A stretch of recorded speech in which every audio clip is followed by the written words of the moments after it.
Good morning, students. Today we are going to study an important topic in client-server computing called client-server development methodology. Client-server development methodology. A methodology is a step-by-step procedure to develop software systems correctly and efficiently.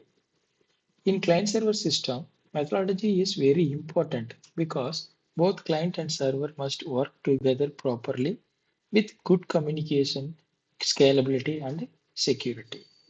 Before going to see what is methodology, in client server system, it ensures that proper communication between client and server. It's it is a scalable and secure system design. It is efficiently developed and easy maintenance. Without a proper methodology, client server applications may fail due to poor planning and design. That is an example for SDLC, system development life cycle. That is an SDLC or system life cycle. The system life cycle is a structured process followed to build a system. These are the some of the phases. There is 8 phases are there in SDLC. First one is a planning, initiation, architecture, analysis, design, development, implementation, and maintenance. These are the phases. Let us see one by one what is an activities, what is the purpose of this phase, and then what are the activities in each phases. We can see one by one. First one is a system planning. Phase one.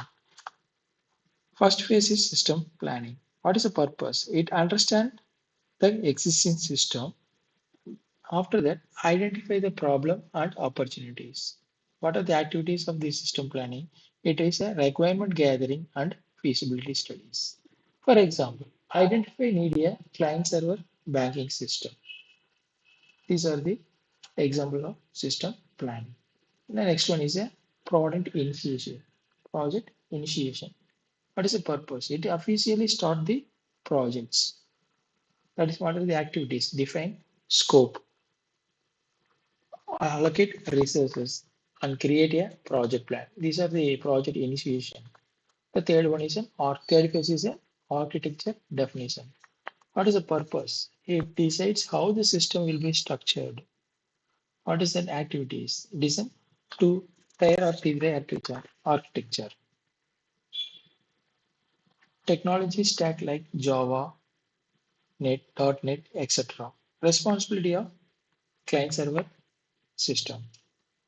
These are the architecture definitions. The fourth phase is an analysis. Analysis means studying the requirement in detail. What are the activities done by analysis? Functional requirements. That is what system should do.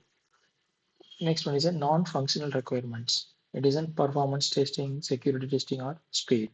These are the analysis or analysis phase. The next one is a design phase, phase 5. In design phase, we prepare the system blueprint. This includes database design, user interface design, network designs. The next one is a development. After the designing, we now the design is converted into a working system. That is a developing system. What are the activities in implementation? Just coding for client and server. After that, unit testing of each module, and then migrations also there. These are the development phases. Next one is a implementation. This phase involves deploying the systems to real users. That is an implementation system. Implementation is nothing but what are the activities in implementation phase?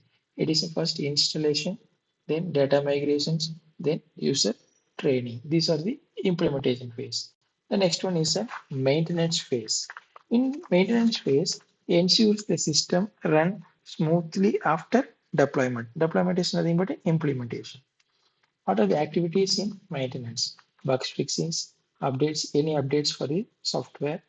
That time we can update the process. Next one is a performance improvement. These are the activities during the phase 8, that is maintenance phase. These are the SDLC. phases.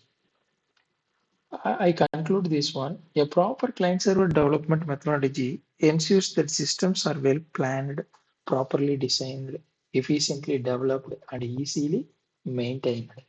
This structure approach avoids failures and improves software quality. Thank you and happy learning.